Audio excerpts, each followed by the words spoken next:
It's One Extras, DJ Semtex. All day we've been celebrating Eminem Day. It's come to the climax. Right now, I got one of the biggest, most influential, one of the hottest I'm So Not Worthy movements right now. Got my man Eminem in the place. What's going on, man? What's up, man? How you doing? So, the new album, Relapse, it's finally in stores. It's huge. You're back. I mean, how does it feel to be back in the game after taking four years out? Oh, man. It's actually feeling pretty good right now. You know what I mean? It's a good feeling. It's a good feeling to be back out, you know, be back out there, so. Insane. Damn, yo, when I heard that, I was just like, the flows that you're spitting on that, it's just like, I was just like, this is classic Em.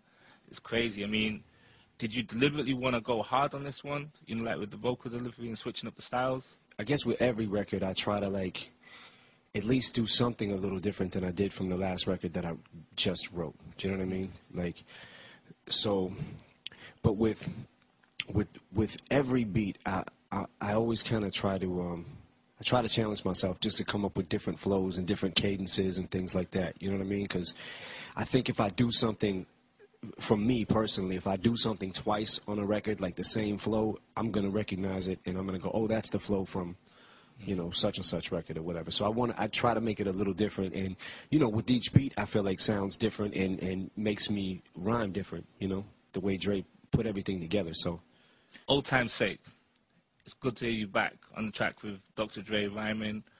I mean, how is your relationship with Dre after all these years? Because, you know, you guys, you worked from the beginning. He's seen you from the beginning. It's terrible. I don't like him. I don't like him. He doesn't like me. And we got beef.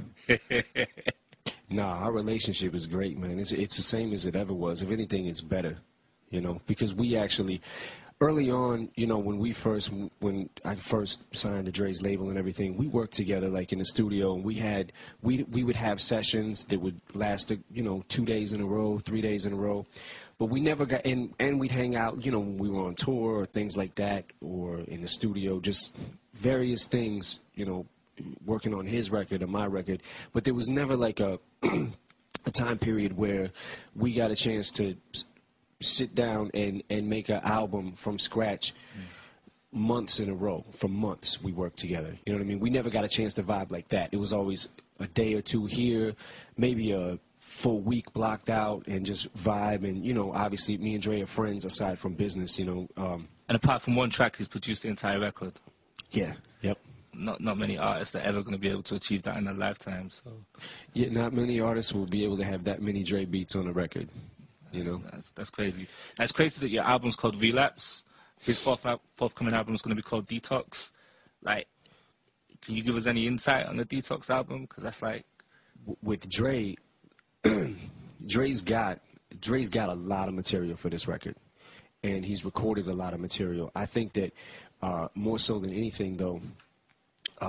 Before his album, like he basically put aside, he was working on his record like for a good time period. I would say probably a year and some change straight. He was working on his record, and he basically put that on hold once we got on the road with my record, and which I'm extremely grateful for. You know, a track as well, which really, you know, because you do the singles, you do the joints, which are always going to do their thing in the charts, but you also go deep when you do the introspective joints, and I think Beautiful definitely is good to hear that on the album because it's real positive, it's real inspirational, especially what you're saying at the end of the record. I mean, what was the whole, you know, influence for putting that joint together and laying it down? The story behind the record is when I first checked myself into rehab in 2005 is when I first wrote like the first verse and half of the second verse I wrote while I was sitting in detox. And at that point in time, I didn't know exactly where I wanted what I was going to do with my career. I didn't know where I wanted to be. I didn't know what I was going to do next. I felt like I'm in rehab right now and I'm a rapper. Like, I don't even know if this ain't cool.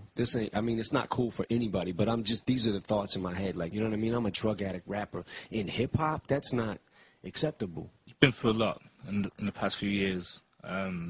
Obviously, the situation, you know, with your mom, your daughter, your wife, Proof. Has this album been like therapy in terms of dealing with some of these things? Well, my album is like this particular album was therapy for me to just to deal with what I was going through with pretty much the addiction process, like that whole thing, like working it out. Because over the, like, every record was recorded as I got sober. Do you know what I mean? So working that process out, it was like through that entire process, I had to put these thoughts down on paper and learn to be more open and honest about, you know, my drug use, and then I guess kind of poke fun at myself. If you can't learn to laugh at things, you know what I mean, and you start taking them too serious, then you know. And I think with this album, you know, tracks like Beautiful, Deja Vu, it's actually going to help people who may be in a similar situation as what you've experienced. Yeah, definitely. I think that, you know, I would love to be able to say that my record was able to help other addicts, you know what I mean, cope and deal with, you know, when they feel like they're in a really dark place. Like, I should be living proof that you can get out of that place. You've been away 4 years. Do you think hip-hop's changed much? Do you think it's changed for the better or for the good in the last few years? Well, hip-hop is forever changing, you know. It's, I mean, new sounds, new artists, things like that. There was a couple of, for me personally, there was a couple of years where it felt like it was getting really stagnant with just, like, you know, songs with just club beats and catchy hooks, and nobody was really putting substance into their rhymes or, like, challenging themselves. But, you know, I've said it a million times, but I'll say it again, like, with you know, artists like Kanye and Lil Wayne and T.I. For me, T.I., like, T.I.'s album, this last album he put out, The Paper Trail, like, he just, he did it, you know, with this record. Like, I love the record just for, you know, the songs he put on there. Like, you can tell he cared about what he was doing, you know what I mean? Like, and you can tell. And when I listen to his rhymes and, like, the inside rhyme patterns, and there's things that, on that record that make me say, damn, I wish I would have thought of that, you know what I mean? So I can certainly respect that, and I feel like hip hop is overall, it's starting to get into a better place. You know what I mean? Like, there's, you know, just, you know, especially with those particular guys that I was saying. And Lil Wayne kind of shot out of nowhere to me too. Like, Lil Wayne was cool when he first came out, but he was really young. But then he kind of just shot out of nowhere. And T.I. also, like, he evolved every record, and now is at a point lyrically where it's like, watch out for that dude. Andre 3000, love Andre. Yeah. You know. Wayne came on my show last year, and he reached out to you. I got the message. I'll play it you now. It's this now. He reached out to me through you? I'm all right with the raps. It's okay. You can get on the song. It's okay. I'm calling you out, yes. Come on out here. It's okay. I'm not calling you out to diss me, because I can't with you. But I'm just saying, just come do a song with me, please. Like, please. With 3 E's. I never heard another rapper say anything like that.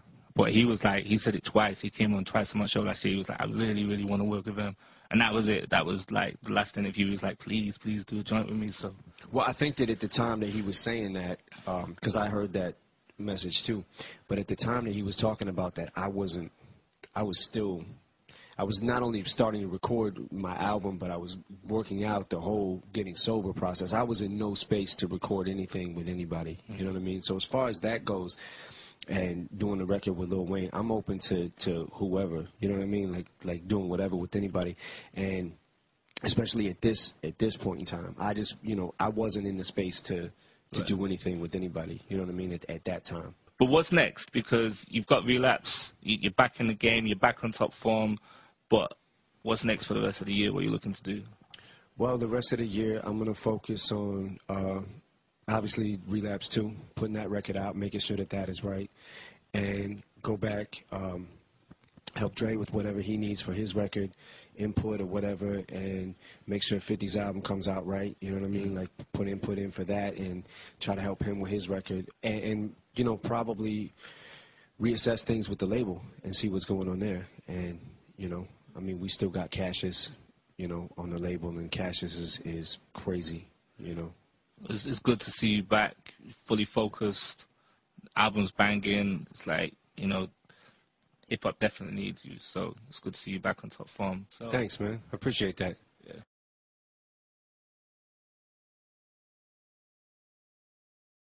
I think about you all the time. time, and I miss you.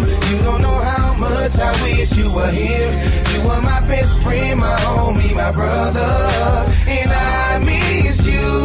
I think about you all the time, and I miss you. You don't know how much I wish you were here.